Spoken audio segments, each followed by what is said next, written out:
Sebelum kata ada itu ada, Habib Abu Bakar bin Salim sudah ada. Kok bisa begini ya? Ini dulur-dulur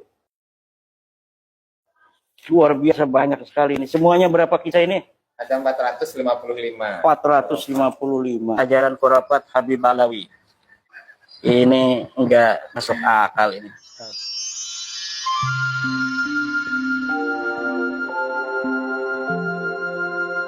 Oh ya, ini ya. Alhamdulillah saya sowan ke beliau dalam rangka untuk menyuankan buku saya ya. Ini buku judulnya Membongkar Ajaran Khurafat Habib Alwi. Kalau kita bicara sejarah, sudah banyak buku sejarah.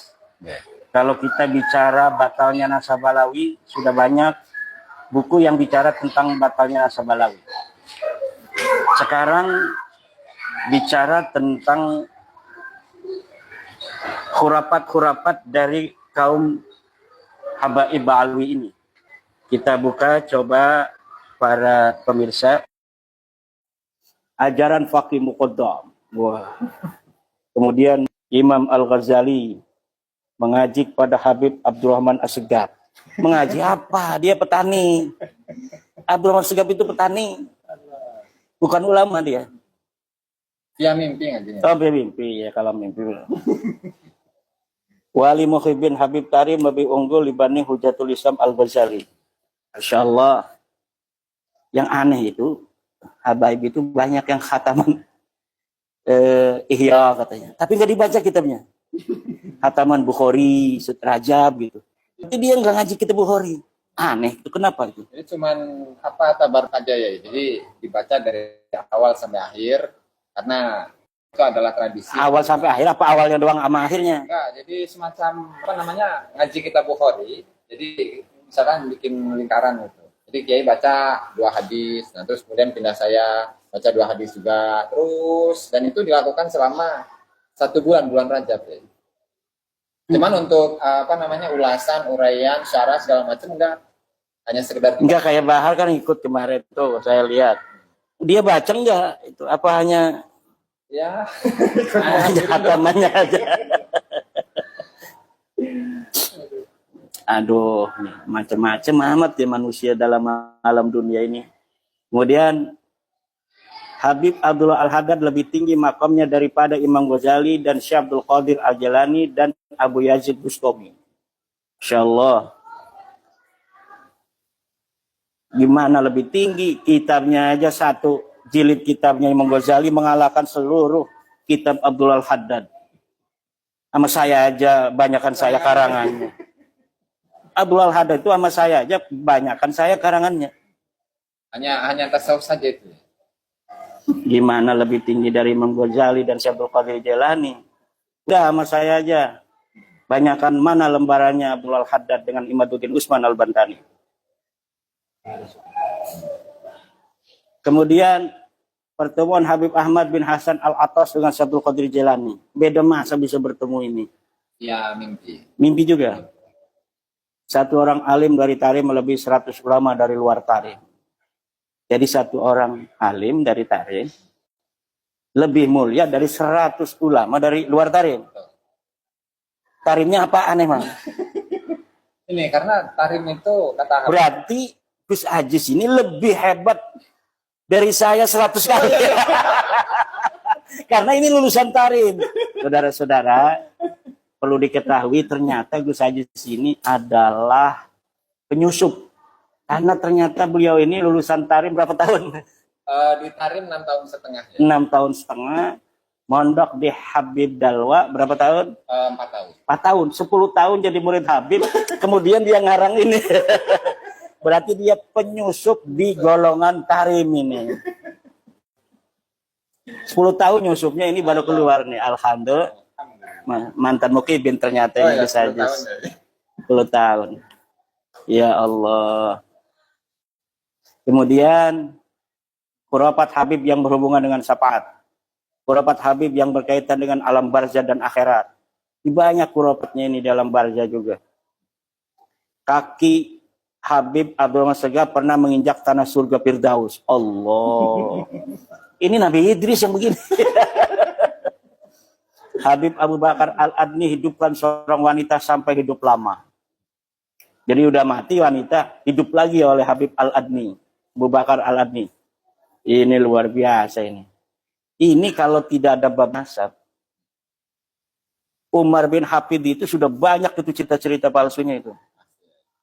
Hafal 100.000 hadis, saya tantang 4.000 hadis Bukhari, belum ada yang mau untuk menyanggupinya. Kalau mau, ya walaupun saya nggak punya duit, saya siapin HP Nokia, bukan Nokia, Samsung Galaxy. HP Samsung Galaxy, kalau misalnya Umar bin Hafid bisa itu, satu Bukhari aja yang 4.000 hadis itu, untuk menghafal tanpa membaca, saya kasih HP Samsung Galaxy.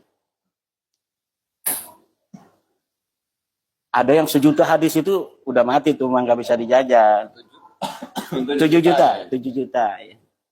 7 juta hadis. Wallah, saya cari perjalanan mencari hadisnya nggak ada, hanya pada bapaknya aja. Ya mimpi mungkin. Bisa jadi pada Ibnu Arabi aja itu. Satu orang Habib Abu Bakar Al-Adni, Habib masuk kubur lihat jenazah sedang sholat dengan khusyuk. Masuk kuburan. Akhirnya ada jenazah lagi sholat. Ya. Masya Allah. Habib bawa kapal perahu ke alam barzah. Emang alam barzah itu lewat laut? Kok bisa bawa perahu? Ya nggak ada ya. Masya Allah, ini Habib ini luar biasa. Habib Salim bin Abu Bakar wafat, malaikat di neraka liburan. Dan ahli neraka bersenang-senang. Ruhnya Habib Salim bin Abu Bakar Al-Atas ada di Baitul Ma'mur bersama Nabi. Masya Allah. Masjid Abu Bakar bin Salim terbangun dari surga. Masjidnya ya? Masjidnya ya. Bangunannya pakai bata. Tanah lihat ya. Tanah liat ngambil dari tanah itu. Dari tanah sekitar. Lah itu dari surga gimana caranya? Karena tanah Tarim itu tanah surga ya. Oh, Masya Allah. Tanah Tarim, tanah surga. Kenapa di surga nggak ada Alfamaret? Waktu di sana ada Alfamaret enggak? Nggak ada ya. Nggak ada kan? Jadi segede warung Madura itu dianggapnya udah supermarket. Masya Allah, kasih. Jadi di sana nggak pernah ke mall. Di mallnya itu cuma di Mukalla, ibu kota Hadramut. Ya. Ngomong juga Tarim. Kalau Mukalla, ya. kalau Mukalla saya tahu itu kota besar. Kalau Tarim nih ada nggak mall? Nggak ada ya. Ramayana. Nggak ada ya. Mungkin ini Alfamidi. Nggak ada. Kalau segedenya itu paling gede itu ya toko Madura. Jangan ngeledek Madura. Saya orang Madura ini. Ukurannya segitu. Oh, ukurannya setoko Madura.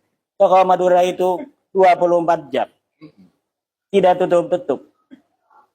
Ada bupati yang melarang. Tidak boleh 24 jam. Kalau tidak boleh 24 jam, 23 jam, 59 menit. Akhirnya dia bukanya 23 jam, 59 menit. Itu kan bukan 24 jam itu. Jadi nggak ada Indomaret ditarik. Masya Allah.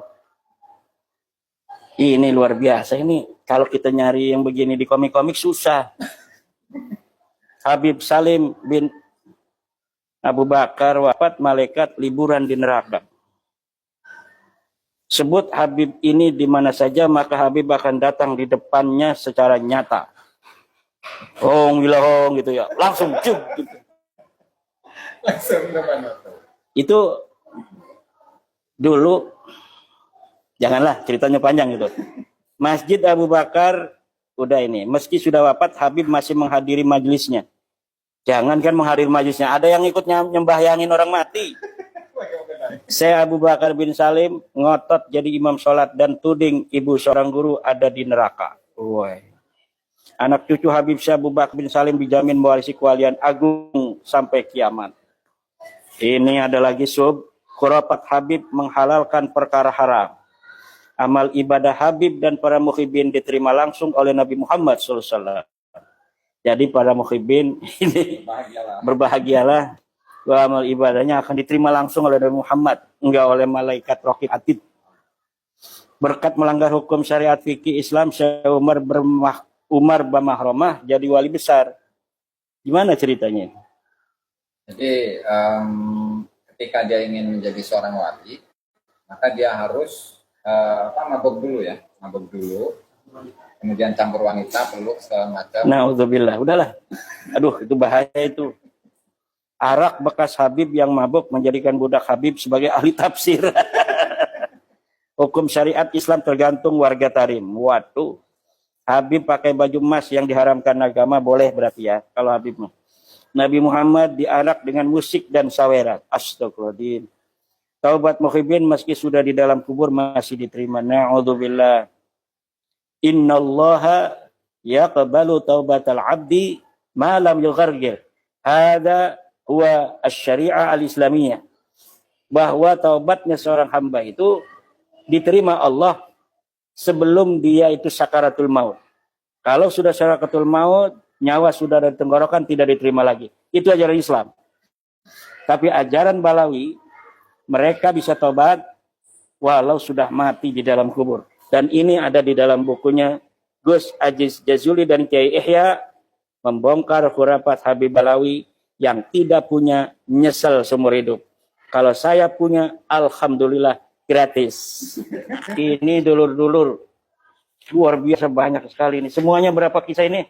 Ada 455. 455. Ini ada tentang penghinaan pada malaikat, ada penghinaan pada sahabat Nabi, ajaran membuat hadis palsu. Ini hadis palsu atas nama Nabi gitu. Atas nama Nabi. Qalan Nabi. Dia mimpi tadi. Dia mimpi. Masya Allah. Man kadhiba alayya muta'ammidan falyatabawwa maq'adahu minan nar. Ini dalam bab 1, ini khurafat ini beda dengan karamah. Kalau karamah itu adalah sesuatu yang keluar dari kekasih Allah sebagai kemuliaan dari kelebihan-kelebihan kedekatannya kepada Allah. Sementara khurafat adalah kisah-kisah palsu yang di atas namakan keramat itu, padahal tidak pernah terjadi pada masanya. Nah, di dalam kitab Gus Aziz ini dibongkar keramat-keramat palsu yang ada dalam kitab-kitab Balawi. Kalau misalnya orangnya betul-betul ada, yaitu khurafat. Kalau orangnya yang dinisbatkan khurafat itu kepadanya itu tidak ada, seperti Fakih Muqaddam, Ali Khalil Qasam, Sohib Mirbad, nah itu jelas itu dari dua sisi sangat menyesatkan.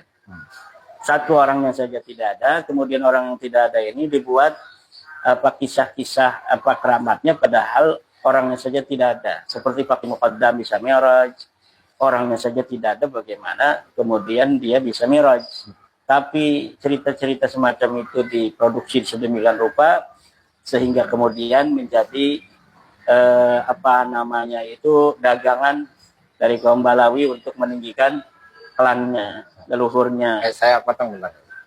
Jadi kalau memang itu adalah khurafat dan cerita-cerita palsu, sebenarnya bagaimana hukum dari orang-orang yang dengan sengaja menulis khurafat itu? Apakah dia ya hanya sekedar ibaratnya dosa kecil ataukah dosa besar, atau bagaimana pandangannya ini? Ya, berbohong itu kan berdosa. Apalagi berbohong atas nama ulama-ulama. Ya kan, misalnya orang yang seperti Abu Huda Soyati berbohong atas nama Imam Syuuti, itu luar biasa. Daging ulama itu adalah summun qatilun ya. Menyakiti ulama itu sama dengan menyakiti Rasulullah, karena ulama adalah pewaris daripada Rasulullah. Tapi kemudian mereka begitu tega membuat cerita-cerita atas nama ulama, seperti Asyaraful Muhattam yang diatribusikan terhadap Imam Asyuti. Ya, hukumnya haram untuk orang yang bertakwa kepada Allah, mengaku Islam, kemudian mengaku mursyid juga seperti Abu Huda Soyati, itu kemudian dia membuat cerita-cerita palsu akan keramat yang tidak pasti, tanpa dia bisa mempertanggungjawabkan sumbernya. Al-Masdarul Awwali, yang dia mencatat itu dari mana, dan kemudian dia buat sebuah kitab, yang kitab itu kemudian setelah diteliti, kitab yang bukan seperti penisbatan yang tertera di dalam jilidnya. Jadi kitab yang katanya Syaraful Khattam dikarang oleh Imam Suyuti, ternyata setelah diteliti oleh Syekh Abdullah bin Muhammad bin Siddiq Al-Ghumari, dia adalah karangan dari Abul Huda As-Soyadi ini. Jadi haram hukumnya. Haram, dan itu adalah haramnya itu asyaddal haram, karena berdosanya bukan hanya untuk kepentingan dia kepada individu lainnya, tapi menyangkut banyak orang, berbohong kepada banyak orang. Kemudian pengkhianatan ilmiah dengan sengaja menghapus teks di dalam kitab-kitab Balawi. Ini disebutkan juga nih, teman-teman. Rugi kalau nggak punya kitabnya Besajis yang satu ini. Membongkar ajaran khurafat Habib Balawi. Kemudian di bab 3, kompilasi khurafat Habib. Penistaan kepada Allah, para nabi dan ajaran Allah. Allah takut disaingi oleh Nabi Muhammad. Ada emang. Ada ya. Jadi di situ dikatakan Allah takut gitu. Allah takut jika sifat ketuhanannya itu disaingi oleh hambanya, oleh Nabi Muhammad. Iya. Itu dalam kitab Balawin ya. Majmu' Kalam Habib Idrus bin Umar Al-Habsyi. Orang mana dia? Orang Taris. Bukan Indonesia ya? Oh, bukan. Habib Muhammad Al-Masyhur seringkali bermusyawarah dengan Allah. jadi ada notulennya gitu. Ada. Masya Allah. Jadi musyawarah dicatat notulennya itu ya. Jadi Habib setiap kali Habibnya itu ingin keluar kota, maka dia musyawarah dulu ya. Musyawarah dengan Allah Ta'ala. Ya Allah, apakah saya boleh atau enggak keluar kota ini? Iya. Masya Allah. Kalau nggak boleh nggak jadi gitu. Nggak jadi. Kalau boleh jadi keluar gitu. Keluar. Subhanallah. Masya Allah, luar biasa ya. Fakih Muqaddam mengaku sebagai Allah. Waduh, ada gitu ya. Ada ya. Orangnya aja nggak ada yang ngaku sebagai Allah. Mi'raj Fakih Muqaddam 70 kali setiap malam di Sidratul Muntaha. Pakai kambing? Pakai kambing. Itu benar pakai kambing? Bahasanya dabah ya. Dabah itu binatang tunggangan. Berkaki 4 ya. Berkaki 4. Bisa kambing dan seterusnya. Atau bisa juga tank ya, tank baja. Oh, belum ada ya zaman dulu. Mi'raj Fakih Muqaddam 70 kali setiap malam ke Sidratul Muntaha. Masya Allah. Meminta apapun kepada makam Habib Umar Al-Muhdar akan dikabulkan. Minta istri lagi juga dikabulkan. Fisik Habib Abdullah Al-Haddad, fisik Nabi Muhammad. Masya Allah.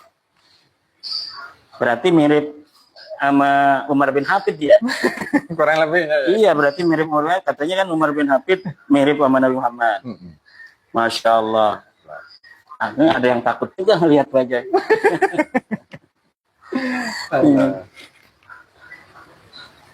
Kemudian agama Muhyiddin Habib Balawi Syekh Abdullah Basaudan, agama baru Alawiyah. Maksudnya gimana nih? Agamanya Muhyiddin itu agama Alawiyah. Masya Allah. Larangan ziarah ke makam Nabi Muhammad Sallallahu Alaihi Wasallam jika diadakan haul Habib Ali Al-Habsyi. Masya Allah, luar biasa. Pangkatnya apa sih ini orang? Turunan Nabi bukan. Larangan apa ini? Penggambaran wajah Rasulullah seperti Habib Abdullah Al-Haddad dalam keadaan tidur, sementara sahabat beribadah. Jadi wajahnya mirip Abdullah Haddad. Betul. Banyak miripnya juga. Oh, karena banyak ya. Ada Muhammad bin Thahir Al-Haddad, ada siapa namanya Abdurrahman bin Muhammad Al-Masyhur, ada siapa lagi tuh? Hasan bin Saleh Al-Bahar, dan juga banyak-banyak Habib yang lain yang wajah Rasulullah itu seperti mereka ya. Merekanya mirip enggak itu satu dengan yang lainnya? Enggak mirip padahal. Berarti wajahnya Rasulullah banyak dong. Betul ya. Kemudian mimpi Habib merupakan bagian dari kenabian. Oh, iya. Reinkarnasi Nabi Muhammad SAW ialah Habib Muhammad bin Thahir Al-Haddad. Kayak agama Hindu aja ini, ada reinkarnasi. Panutan Habib Wali Muhyiddin Balawi telah mencapai makom kenabian. Luar biasa. Makam Habib Syekh Abu Bakar bin Salim menembus makam Nabi Hud. Nabi Muhammad berwajah seperti Habib Abu Bakar bin Salim dan sholat di Tarim. Jadi Nabi pernah sholat di Tarim. Penduduk alam barzah reuni bersama Habib Syekh Abu Bakar bin Salim dan Rasulullah. Ini kayak lulusan UGM aja nih reuni segala. Di antara para wali hanya Habib Abu Bakar bin Salim yang Allah izinkan mengetahui rahasianya. Rahasia Allah. Rahasia Allah. Nabi Muhammad pun enggak. Jadi dia melebihi Nabi Muhammad kalau gitu ya. Pasti ya. Karena level dengan Allah. Sebelum kata ada itu ada, Habib Abu Bakar bin Salim sudah ada.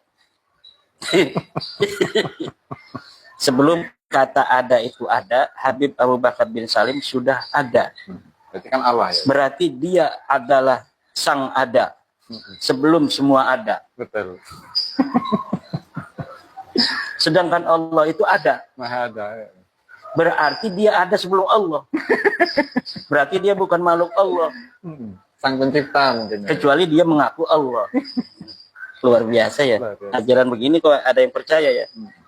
Karena rokok Rasulullah SAW keluar dari majelis Habib. Rasulullah nggak suka rokok katanya. Sukanya cat apa tuh? Mereka gat. Kot. Itu gimana tuh? Coba ceritain Jadi orang-orang Karib. Kot itu pucuk dari tanaman yang muda ya. Nah, kemudian kalau cara konsumsinya itu si pucuk daun ini dikunyah. Nah, kemudian nanti dikumpulkan di pipi. Nah, jadi yang diambil itu sarinya ya. Dari menyerap sari itu maka tubuhnya itu akan fresh. Jadi nggak ada rasa lelah, nggak ada rasa capek. Mirip kayak narkoba. Mirip narkoba. Kalau di Indonesia sudah dilarang itu. Kalau teman-teman Gus Ajis yang dari Balawi ada yang makan itu nggak? Nggak kelihatan sih, ada 1-2 mungkin. Jadi kalau ada nggak fatwa Balawi yang mengharamkan gat itu? Gat itu diharamkan nggak? Disamakan dengan kopi ya. Disamakan dengan kopi. Disamakan dengan kopi. Allah. Jadi kalau rokok itu haram. Rokok itu haram. Tapi kalau gat itu sambling kopi. Ya. Ada fatwa dari Kaum Habaib gitu. Ada. Padahal itu teman-teman di Indonesia itu sudah masuk narkoba. Gat itu sudah masuk narkoba. Rafli Ahmad Rafi itu.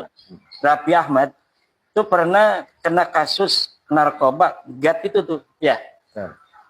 Nah, jadi kalau di Indonesia itu banyak itu orang-orang tarim yang dipegang kalau makan gat di Indonesia ya. Tapi di sana kata Gus Ajis legal dan difatwakan. Ada fatwa Balawinya juga. Sehingga saya ada, nanti bisa dicek. Iya, itu ada fatwa dari Balawi yang mengatakan itu tidak haram katanya, bahkan sama dengan kopi. Kalau rokok yang dihalalkan oleh NU, dia haramkan. Padahal kan oleh NU itu halal. Ya artinya makro lah, ada yang mubah, ada yang makro. Tapi kalau Balawi haram ya. Haram. Berarti Bahar Smith itu nggak pakai ilmunya Balawi, dia pakai NU dia. Pakai NU ya, Yang enak-enak dia pakai NU. Masya Allah. Pemilik kekuasaan mutlak pengelola alam semesta adalah Habib Alwi bin Faqih Muqaddam. Penguasa alam semesta, penguasa, pemilik kekuasaan mutlak pengelola alam semesta adalah Habib Alwi bin Faqih Muqaddam. Habib Alwinya aja nggak ada, Faqih Muqaddamnya nggak ada, gimana menguasai alam? Namanya juga dongeng ya. Menyamai mukjizat Nabi Isa. Habib Alwi hidupkan mayat, sembuhkan orang buta dan kusta. Ini maksudnya Alwi bin Faqih Muqaddam ini ya? Alwi bin Faqih Muqaddam. Oh, jadi anaknya Faqih Muqaddam bisa menghidupkan orang mati, dulur-dulur. Makanya kalau nggak beli buku ini, ya nyesel nggak dapat cerita-cerita yang luar biasa. Kemudian menyamai maklar pertemuan Nabi dalam keadaan terjaga. Siapa ini? Ingat nggak? Itu salah satu Habib. Ada jadi maklar dia. Jadi maklar. Jadi kalau ingin ketemu Rasulullah ya harus menghubungi Habib itu. Oh, kalau zaman Nabi masih hidup, orang yang ingin bertemu Nabi harus mendekati Zaid bin Harisah. Ya. Ketika Zaid bin Harisah itu sudah wafat, anak angkatnya cucu angkatnya, Usama bin Zaid, itu adalah menjadi jalan orang untuk bisa bertemu dengan Rasulullah. Bahkan ketika ada masalah besar yang orang lain tidak berani berkata pada Rasulullah, itu Zaid dan Usama ini berani karena beliau adalah Hib ibnul Hib, kekasih putra kekasih. Bukan Habib ya. Bukan. Hib ibnul Hib itu adalah Usama bin Zaid. Tapi pada suatu waktu Usama bin Zaid pernah juga dimarahin. Jadi biasanya kalau udah sama Sayyidina Ali nggak berani, Sayyidina Ali itu terakhir pada Zaid. Kalau Zaid udah meninggal, terakhir itu pada Usama. Itu pernah ketika ada seorang perempuan dari Makhzumiyah itu mencuri, kemudian minta kepada keluarga daripada Nabi Muhammad yang lain, istri-istri Nabi nggak ada yang berani. Kemudian melalui Usama bin Zaid ini, ya Usama sampaikan pada Rasulullah agar ini perempuan yang mencuri tidak dipotong tangannya. Aduh, dimarahin itu mah. Lau anna Fatimata binta Muhammadin sarakat laqata'tu yadaha. Kalaulah Fatimah anakku mencuri, aku akan potong tangannya. Ini sama dengan ucapan Abu Yai Ma'ruf Amin kemarin. Walaupun bukan ponakanku yang diangkat PJ Ketum, anakku sendiri tetap aku tolak. Artinya luar biasa kan, bahwa ADART harus ditegakkan menurut Abu Yai Ma'ruf, sehingga ketika Kiai Zulfa Mustafa, ponakannya sendiri diangkat jadi PJ Ketum, tidak ditolak, tidak diterima karena dianggap melanggar ADART. Padahal itu ponakan asli. Kiai Zulfa itu adalah anak Nyai Ratu Marhumah Latifah. Nyai Ratu Marhumah Latifah ini orang sini nih. Orang sini. Kresek. Iya. Itu adik dari Kiai Ma'ruf. Diangkat oleh pleno sebagai PJ Ketum. Kata Kiai Ma'ruf, kalaupun anakku yang diangkat, tetap itu melanggar. Itu mirip dengan ucapan daripada Rasulullah. Kalaulah anakku Fatimah bintu Muhammad atau binta Muhammad syarakat laqata'tu yadaha. Tapi di sini ada selain Zaid bin Harisah dan Usama, orang yang menjadi maklar untuk bertemu dengan Rasulullah. Aneh, ini nggak ada di Bukhari nih. Nggak ada di Muslim, nggak ada di Ibnu Majah. Ajaran hadis palsu juga ada ya? Nanti dulu satu-satu. Rasulullah menjawab salam Habib Ali Koli Kosam di dalam sholat. Ini asoluk nih yang diselewengkan jadi Ali Koli Kosam. Jadi ini bukan Ali Koli Kosam, ini Ali keluarga daripada bin Jadid. Kemudian di dalam masa-masa selanjutnya diatribusikan untuk orang yang fiktif, yaitu Ali Koli Kosam. Nah, jadi itu Ali Koli Kosam itu punya ayah Alwi katanya. Ini fiktif juga. Alwi punya ayah Muhammad fiktif. Muhammad punya ayah Alwi fiktif. Alwi punya ayah Ubaid fiktif. Ubaid punya ayah Ahmad bin Isa, ini ada orangnya, tapi bukan Al-Muhajir. Kata Al-Muhajir itu pertama kali disebut itu di dalam kitab Al-Masra'ur Rawi abad 11 itu. Nah, saya di dalam buku itu pernah menyebut di Syarhul Ainiyah abad 12 ya? 13 itu. 12. Abad 12, ternyata di Masra'ur Rawi juga ada itu. Jadi ya sekitar antara abad 11-12 itulah mulai Al-Muhajir. Sebelumnya di abad 10, abad 9, abad 8, abad itu selama 1000 tahun, 600 tahun lebih tidak ada gelar Al-Muhajir untuk Ahmad bin Isa. Karena kenapa? Karena Ahmad bin Isa Al-Abah tidak pernah hijrah ke Yaman. Jangankan dia hijrah ke Hadramaut, ke Yaman saja tidak. Jangankan dari Basrah ke Yaman, di Basrahnya aja nggak pernah. Jadi di dalam kitabnya Balawi itu dikatakan Ahmad bin Isa itu hijrah dari Basrah ke Hadramaut. Tidak ada yang menceritakan Ahmad bin Isa ada di Basrah. Banyak kan teman-teman kita juga yang ada kekeliruan dalam mengidentifikasi Ahmad bin Isa. Seperti ada narasi bahwa Ahmad bin Isa itu makam aslinya ada di Irak katanya, di Najaf. Ya itu Ahmad bin Isa, tapi bukan Ahmad bin Isa yang dimaksud. Ahmad bin Isa bin Zaid. Bukan Ahmad bin Isa bin Muhammad An-Naqi, bukan. Tetapi itu mah Ahmad bin Isa bin Zaid. Itu adalah imam Syiah di sana. Jadi imam Syiah itu ada di Najaf, tapi bukan Ahmad bin Isa yang dimaksud oleh Balawi itu. Ahmad bin Isa yang dimaksud Balawi itu sama sekali la yuhajiru illa Basrata wa la yuhajiru ila Yaman. Walakin huwa kainun fil Madinah wa lam yujad ayyu dalilin yadullu ala annahu hajara min al-Madinah al-Munawwarah fi qaryatin tusamma Surya. Al-baqa apa tuh kaidah istisab? Al-baqa umakan ala makan. Baqa umakan ala makan. Jadi sesuatu itu ketika sudah ada di suatu tempat, maka biarkan dia ada di tempat itu sebelum ada dalil yang menyatakan sebaliknya. Nah itu harusnya begitu kalau ilmiah. Ini kita mau bicara ilmiah pakai nebak-nebak. Ilmiah husnudon. Nah, kita husnudon aja sesuatu yang sudah berjalan 500 tahun. Surah istifadah. Surah istifadah yustaratu antakuna bi ghairi mu'arid. Wa idza wujida al-mu'arid batalat as-suhra wal istifadah. Hada ma qarrarahu al-fuqaha fi kutubihim. Wa Ibrahim bin Mansur wa Ahmad Ramli Al-Abbas wa ghairihima minal muqibbin. Itu tidak mengerti itu bahwa surah istifadah tidak boleh dilakukan sebagai isbatun nasab apabila ada mu'arid. Wal mu'arid kain wa huwa kutubul ansab al-qadimah wa nataij ikhtibari al-Hamdin Nawawi. Wa hum ala majmu'ati sulalati G. Wa Banu Hashimin ala majmu'ati sulalati Jiwan. Fa hayhata baina man kanat majmu'atu sulalatihim G huwa man kanat majmu'atu sulalatihim Jiwan. Hayhata.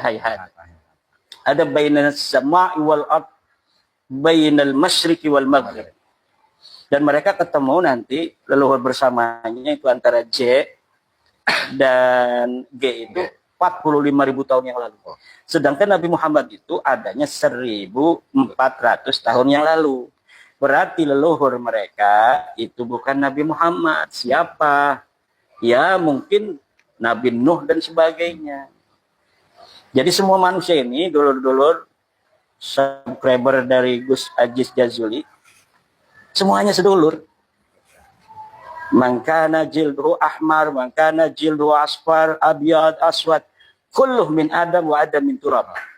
Dan mereka itu mempunyai kakek bersama. Kakek bersama mereka fi riwayatin Nuh wa fi riwayatin Mubashir ila Adam. Ada perbedaan pendapat karena sebagian ulama mengatakan keturunan manusia yang ada sekarang di dunia ini semuanya dari Nuh. Karena keturunan selain Nuh itu semuanya mati dalam banjir. Adapun orang-orang 80 yang ada di dalam kapal Nabi Nuh itu memang ada tetapi keturunannya inqaradu. Itu ada sebagian ulama mengatakan begitu. Rasulullah menjawab salam. Oh, ini udah. Rasulullah memasuki rumah Habib dan menyatakan ia adalah kekasih Rasulullah. Waduh, luar biasa. Masa tukang dawir kekasih Rasul? Tapi Habib yang dawir tidak hanya di Indonesia ya? Gimana? Coba ceritain. Jadi ada satu peneliti ya, namanya Michael siapa lupa sih orang Rusia ya. Dan penelitian itu pada tahun 2001-2002. Jadi dia seorang antropolog, kemudian salah satu dosen di Universitas Rusia, dan dia meneliti tradisi dan budaya di Hadramaut. Nah, dia kaji-kaji satu persatu dari tradisi yang ada di sana, kemudian ketika menceritakan tentang munsib. Munsib itu kepala suku ya. Iya. Misalkan munsib Al-Idrus, munsib Al-Haddad, Al-Atos, dan seterusnya. Jadi masing-masing dari munsib itu memegang satu suku. Misalkan suku At-Tamimi, kemudian Al-Katiri, dan seterusnya. Jadi intinya pendagangan di Hadramut ada. Oh gitu ya. Ini ada lagi sub tentang khurafat Habib yang mengajarkan rasisme. Ada Habib yang mengajarkan rasisme bahwa Habib Ba'alawi itu adalah ras tertinggi di atas dunia ini. Nah itu menurut Habib, bahwa menurut Habib mereka ini ras tertinggi termulia dalam dunia. Menurut saya,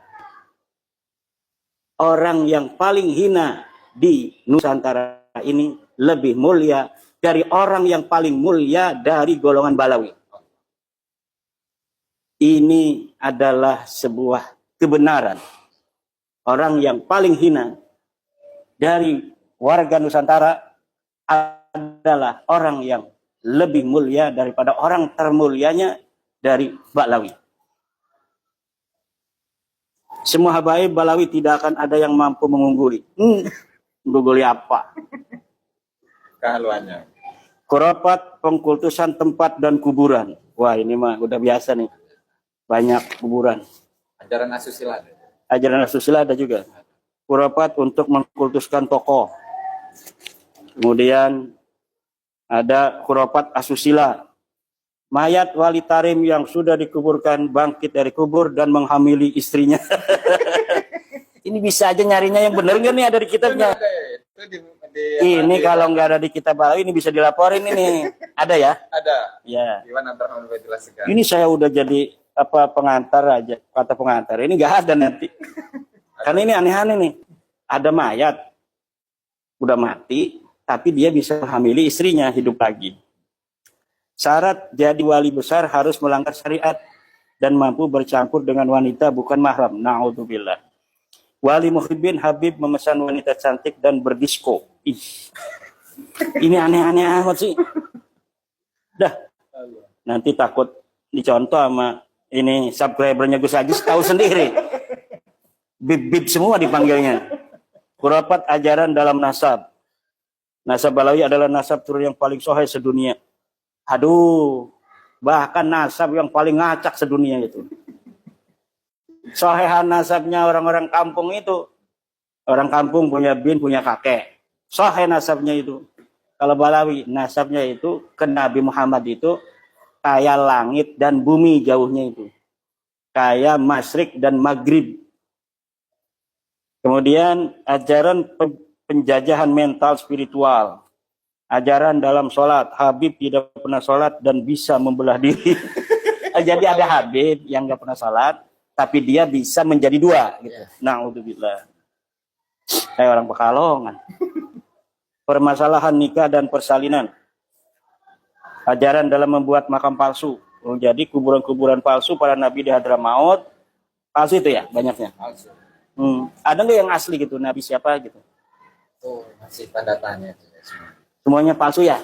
Udah kita nyatakan aja palsu lah. Karena ya tukang pemalsu ini.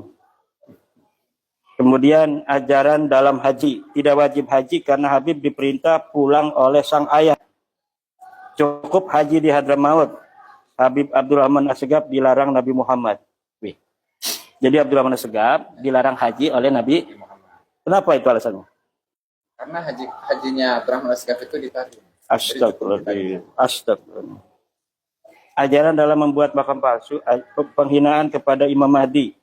Habib Al-Haddad diklaim sebagai Imam Mahdi yang nyata. Buat. Khurafat yang berkaitan tentang Indonesia.